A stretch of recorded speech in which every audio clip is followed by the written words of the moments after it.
스데반이 지난 시간에 순교를 당한 후에 예루살렘에 큰 박해가 있었습니다. 예루살렘을 핍박하는 일에 가장 앞장섰던 사람은 사울이라는 사람이었죠. 그래서 8장 3절에 보면 사울이 교회를 잔멸할 새 각 집에 들어가서 남녀를 끌어다가 옥에 넘겼다고 했습니다. 그래서 이 갑자기 불어닥친 예루살렘의 박해 때문에 사도들을 제외하고 온 성도들이 뿔뿔이 흩어지게 되었습니다. 이렇게 흩어진 성도들이 자기가 쫓겨난 땅에 가서 복음을 전하기 시작했죠. 그 중에 대표적인 사건이 빌립이 사마리아 성에서 복음을 전한 사건입니다. 빌립이 사마리아에서 복음을 전할 때에 많은 사람들에게 붙었던 더러운 귀신들이 크게 소리를 지르고 떠나가고, 또 많은 중풍병자 그리고 못 걷는 사람들이 나와서 이 성에 큰 기쁨이 있었다고 합니다. 기독교의 복음이 예루살렘을 넘어서 이제 사마리아까지 확장이 되어진 것입니다. 채찍질로 말을 달리게 하는 것처럼 박해를 통해서 성도들이 예루살렘에 머물러 있지 못하고 흩어지기 시작했고, 그리고 그들은 쫓겨간 곳에서 하나님의 복음을 힘있게 전파하기 시작했습니다. 그리고 여러분 12절 한번 보시겠습니까? 한번 같이 봉독하시죠. 시작. 빌립이 하나님 나라와 및 예수 그리스도의 이름에 관하여 전도함을 그들이 믿고 남녀가 다 세례를 받으니 그랬어요. 여기 보시면 빌립이 뭘 전했습니까? 하나님 나라와 예수 그리스도의 이름, 그걸 전한 겁니다. 여러분, 하나님 나라와 예수 그리스도의 이름 그 자체가 능력이기 때문에 이것을 전할 때 놀라운 역사가 나타날 줄로 믿으시기를 바랍니다. 빌립이 하나님 나라와 예수님의 이름을 전파했을 때 그 결과가 어떻게 됐어요? 사마리아 사람들이 믿고 남녀가 다 세례를 받았다고 합니다. 옛날 예루살렘에서 그랬던 것 같이 사마리아 성에서도 복음의 흥황한 역사가 나타났습니다. 심지어 시몬이라는 마술사도요, 세례를 받고 전심으로 빌립을 따라다니면서 그의 손에서 나타나는 표적과 능력을 받습니다. 심지어 마술사까지도 세례를 받고 빌립을 따라다니면서 그런 놀라운 역사들을 체험했던 겁니다.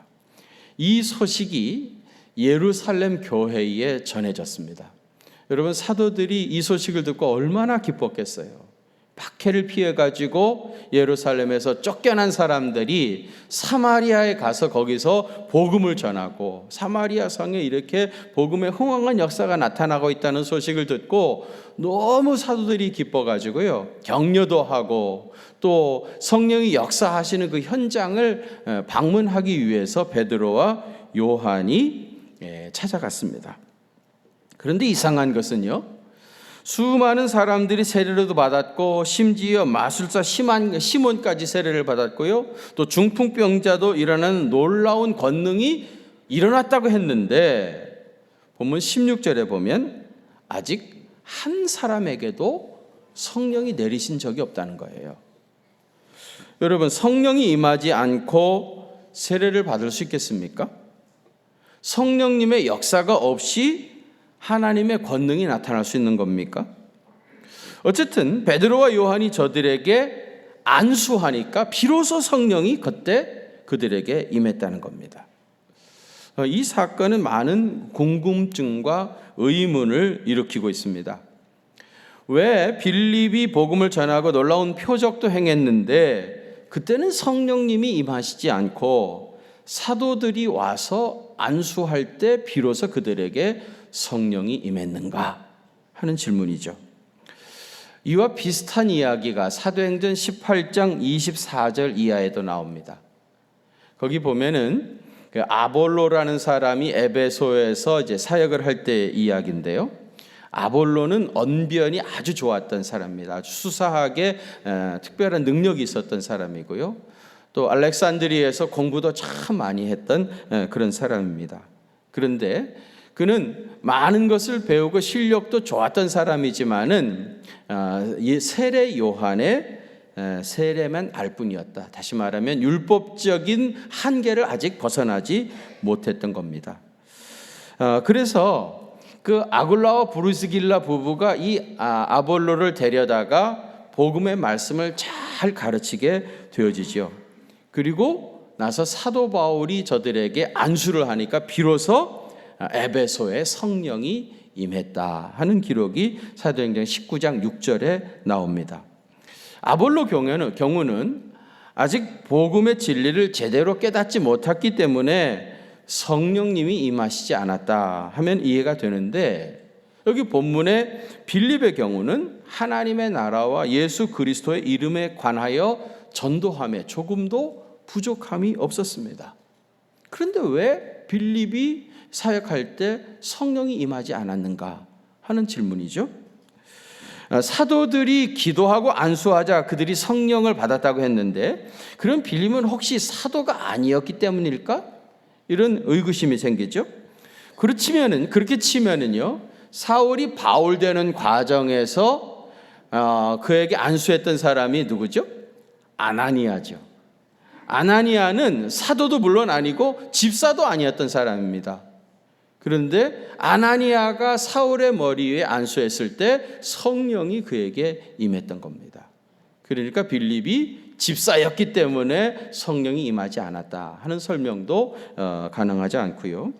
그럼 아나니아는 사울에게 안수를 했는데 여기 빌립은 안수를 하지 않아서 그랬나? 이런 질문이 생길 수 있어요. 근데 여러분, 사도행전 10장 44절에 보면 이방인의 첫 열매라고 할 수 있는 고넬료에게 성령이 임한 이야기가 나오는데요, 베드로가 고넬료에게 안수를 하지 않았습니다. 안수를 하지 않았지만은 고넬료와 그의 온 집 사람들에게 성령이 임했습니다. 꼭 안수해야만 성령이 임하는 것도 아닙니다. 그럼 도대체 왜 빌립이 복음을 전했을 때 저들에게 성령이 임하지 않았습니까? 빌립이 전했던 복음에 부족함이 있었던 것도 아니고요, 빌립이 사도가 아니었기 때문도 아니고요, 안수를 하지 않았기 때문도 아닙니다. 그럼 도대체 뭡니까? 도대체 왜 빌립이 복음을 전했을 때 임하지 않았던 성령이 사도들이 와서 안수할 때 임했겠습니까? 왜 그때 성령님이 거기서 그렇게 역사하셨는지 분명하게 알 수 없습니다. 질문만 던져놓고 궁금하게 한 후에 즉답을 피하는 것 같지만은 성령님께서 역사하시는 것을 우리가 다 이해할 수가 없습니다. 성령님은 언제나 동일한 방식으로 기계적으로 어떤 공식을 가지고 똑같이 일하시는 분이 아니기 때문입니다. 어떤 때는요, 모르겠다라고 쓰는 것이 틀린 답이 아니라 정답일 수가 있습니다. 믿습니까? 여러분, 가나의 혼인잔치에 예수님이 물 가지고 포도주를 만드셨죠. 그런데 여러분, 물이 포도주가 되어졌는데 정확하게 어느 순간에 물이 포도주가 됐겠습니까? 여러 가지 가능성이 있죠. 예를 들면 하인들이 물을 길어다가 항아리에다가 물을 가득 채웠을 때 그 항아리에서 물이 포도주가 됐을 수도 있고요, 하인들이 그 항아리에서 물을 떠서 주인에게 갖다 주는 과정에서 그 도중에 물이 포도주가 될 수도 있고요, 그 다음에 주인이 그걸 가지고 하객들에게 가서 한 잔 더 받으십시오 하면서 따라주는 과정에서 물이 포도주가 될 수도 있고요, 또 물을 받아가지고 마시는데 그 목구멍에서 물이 포도주로 변할 수도 있는 겁니다. 언제 변했습니까? 모른다, 그렇게 말하는 것이 그게 정답입니다. 그래서 요한복음 3장 8절에 바람이 임의로 불매 내가 그 소리는 들어도 어디서 와서 어디로 가는지 알지 못하나니 성령으로 난 사람도 다 그러하니라. 바람이 분명히 불긴 붑니다. 근데 이 바람이 도대체 어디서 불어서 어디로 가는지 알 수 없는 것처럼 성령님께서 행하시는 일들도 다 그렇다는 겁니다.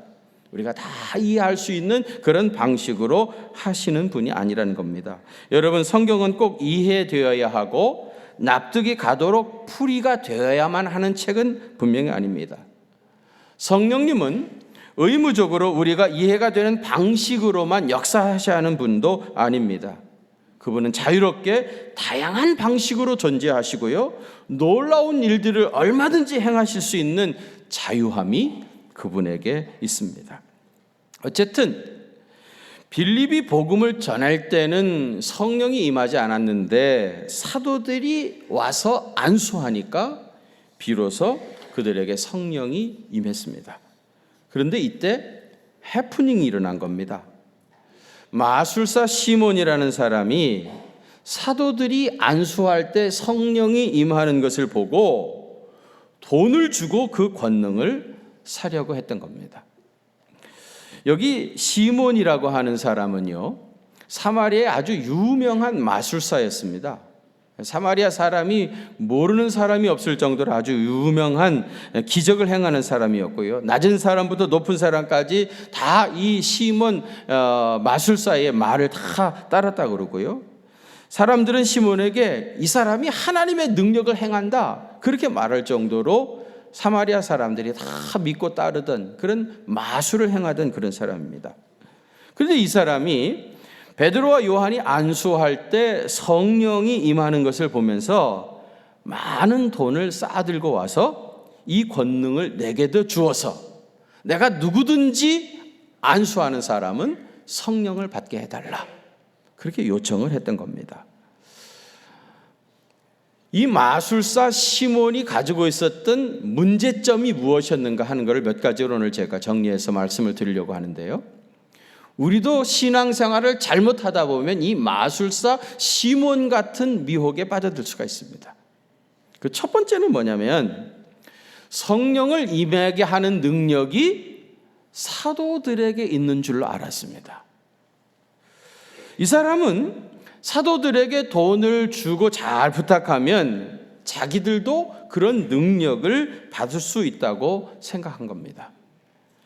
여러분, 사도들이 안수할 때 성령이 임했던 것은 하나님께서 사도들을 통해서 그렇게 역사하셨던 것이지 사도들의 개인적인 영성 때문이 아니었습니다.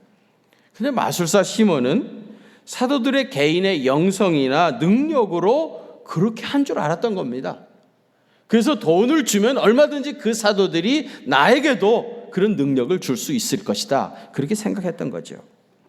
여러분, 우리는 여기 마술사 시몬처럼 능력의 주체이신 하나님은 바라보지 못하고 하나님이 쓰시는 도구, 사람을 주목하기가 쉽습니다.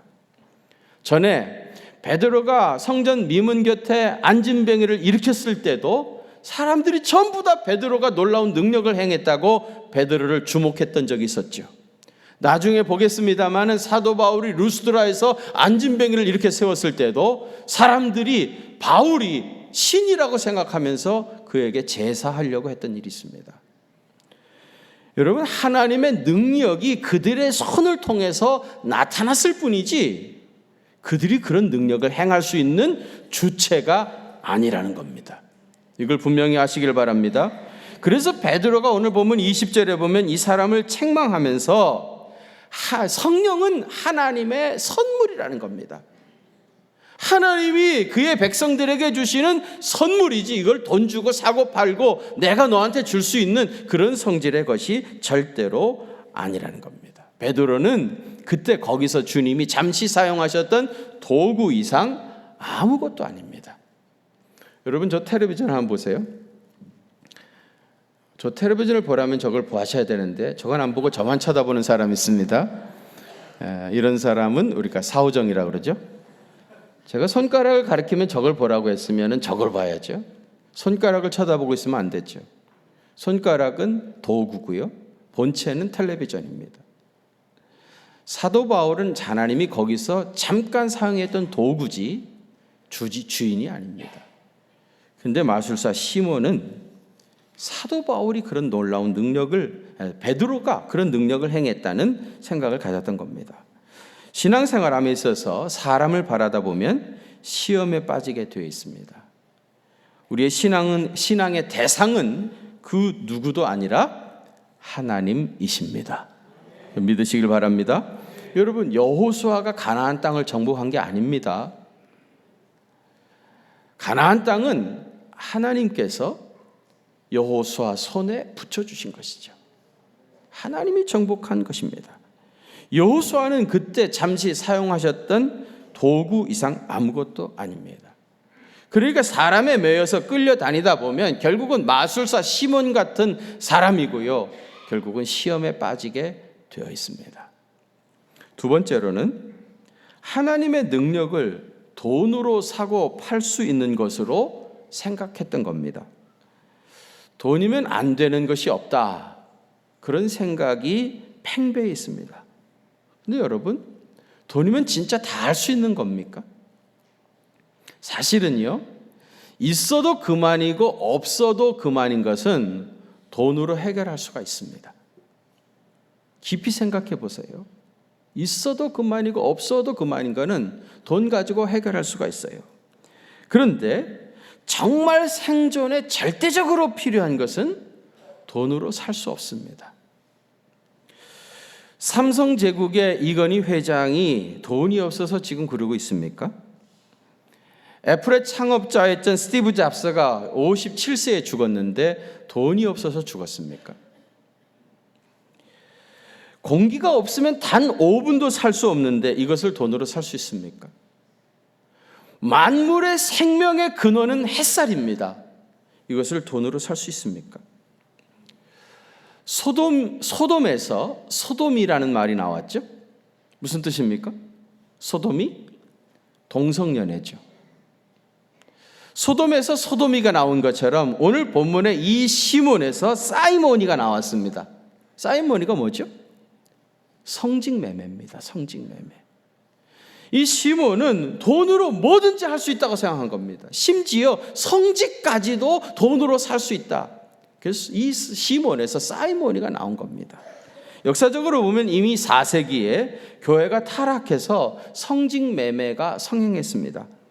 AD 451년 칼케톤 회의에서 돈을 받고 성직을 매매할 수 없도록 법을 제정했습니다. 뿐만 아니라 이후로도 계속해서 성직 매매를 금하는 법령들이 계속해서 발표가 되어져요. 무슨 뜻입니까? 교회가 성직 매매를 했다는 거 아닙니까? 그러니까 하지 못하도록 이런 법이 제정되어진 겁니다. 특별히 중세시대 종교개혁이 일어나기 직전에 성직 매매가 얼마나 많았는지 모릅니다. 돈으로 모든 것을 해결할 수 있다고 생각하는 사고방식, 이것이 마구스 시몬의 스타일입니다. 어떤 돈 많은 사업가가요, 교회를 찾아와서 목사님께 묻더랍니다. 목사님, 내가 이 교회에 5억을 헌금하면 내가 구원을 받을 수 있겠습니까? 목사님이 뭐라고 대답했겠습니까? 글쎄, 나도 잘 모르겠는데 일단 한번 실험을 해봅시다.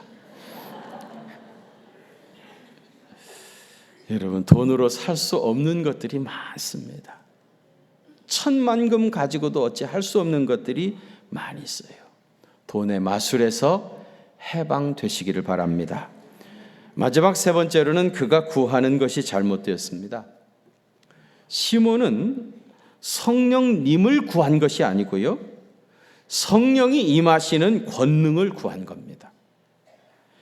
자기도 다른 사람에게 안수하면 성령을 받게 하는 그런 능력을 구했던 거예요.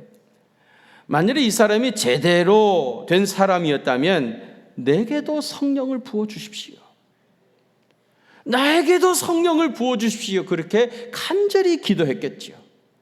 사모하면은 약속하신 성령이 이 사람에게 임했을 것이고요, 그러면 이 사람이 진정으로 회개하고 하나님의 신실한 종이 되어서 베드로처럼 그가 안수할 때 하나님의 성령이 그 사람에게 임하고 귀하게 쓰임받는 사람이 되었을 것입니다.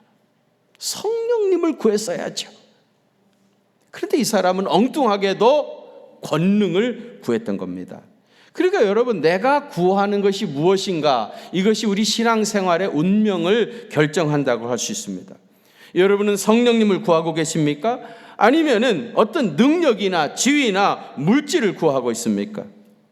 우리가 진짜 구해야 할 것들이 있습니다. 먼저 구해야 할 것이 있습니다. 예수님이 너희는 먼저 그의 나라와 그 의를 구하라 그랬습니다. 그리고 이것은 그 다음에 저절로 주어지는 것들이죠. 어떤 아이가요, 말썽을 너무 많이 부려가지고 엄마가 이 아이를 한참 혼낸 다음에 그리고 자기 방에 들어보내가지고 야, 너 들어가서 이제 하나님 앞에 회개 기도하고 나오라고 애를 방에 집어넣어 버렸습니다. 애가 한참 기도하고 엄마 나 기도 다 했어. 그리고 나옵니다.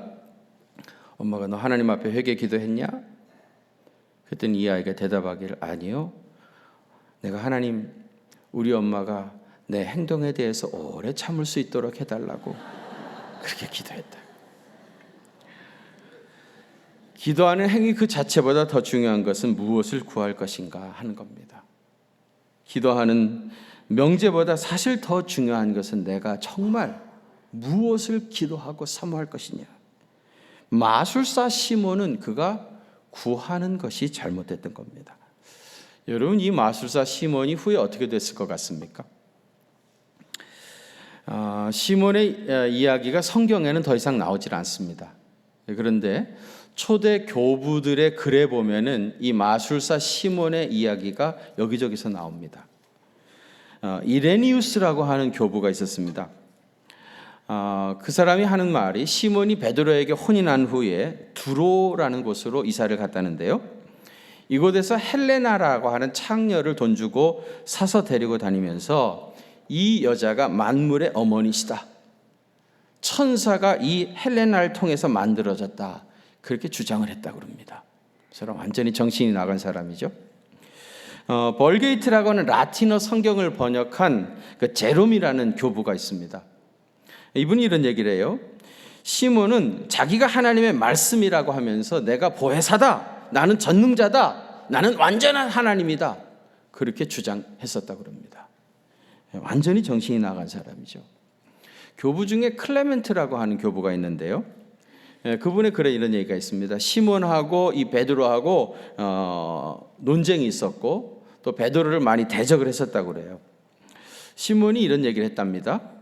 두 가지 신이 있는데 구약의 신은 불완전한 신이고 예수는 메시아가 아니라 구약의 여러 선지자 중에 한 명에 불과하다. 진짜 메시아는 나다. 그렇게 주장했다는 거예요. 그리고 자기를 따르는 사람들을 중심으로 해서 사마리아인이라는 단체를 세웠고요. 자기가 인간 형태를 한 참신이라고 주장을 했다고 합니다. 자기를 따르는 사람이 점점 많아지니까 내가 인간 형태를 한 참신이라고 하는 것을 너희들 앞에서 증명해 보이겠다. 그러면서 자기가 마술을 부려가지고요. 자기 몸을 공중부양이라고 그러죠. 둥둥 띄운 겁니다. 그리고 하늘로 올라가려고 했던 거예요. 이때 베드로가 하나님 앞에 기도했답니다. 하나님 떨어뜨려 주시옵소서. 그렇게 기도했대요. 떨어지게 하시옵소서. 그랬더니 이 사람이 거기서 뚝 떨어지면서 다리가 부러진 겁니다. 사람들 아이 저거 가짜였구나 거짓말했구나 해가지고 돌을 던져서 쳐서 죽였다고 그래요. 이 사람이 돌에 맞아 죽어가면서 그랬답니다. 내가 죽으면 나를 무덤에 매장해달라. 내가 3일 만에 부활하리라. 그랬는데 아직까지도 부활하지 못하고 있다고 그래요. 마구스 시몬은 그렇게 끝났습니다. 여러분, 이 사람도 사실은 복음도 들었고 세례까지 받았던 사람이잖아요. 그런데 그가 바른 신앙을 갖지 못했기 때문에 결국 이런 저주받은 사람이 됐던 겁니다. 사랑하는 성도 여러분, 사람 바라다 보며 사람 따라다니는 그런 신앙하지 마시길 바랍니다. 돈으로 뭐든지 다 살 수 있다는 그런 생각에서 해방되시길 바랍니다. 성령님을 구해야지. 성령의 능력을 구하는 것은 마술사 시몬과 같은 사람입니다. 이렇게 살아서 바른 믿음, 건강한 신앙으로 주님의 참된 제자가 되어지는 주님의 귀한 종들 되시기를 주의 이름으로 축원합니다. 거룩하신 아버지 하나님, 마술사 시몬의 이야기를 통해서 오늘 우리에게 들려주시는 주님의 세미한 음성을 듣게 하시니 감사합니다. 바른 믿음, 건강한 신앙으로 주님이 기뻐하시는 주님의 참된 제자가 되어서 하나님의 놀라운 능력을 행하는 주님의 사람 되게 하여 주옵소서. 이제는 교회의 머리가 되시는 우리 주님 예수 그리스도의 그 크신 은혜와 하나님 우리 아버지의 무한하신 사랑하심과 성령님의 위로하심과 교통하심이 우리 경기중앙교회 사랑하는 성도들과 또 저들의 가정과 그 생업의 현장들 위에 이제로부터 영원토록 함께 계시옵기를 간절히 축원하옵나이다. 아멘.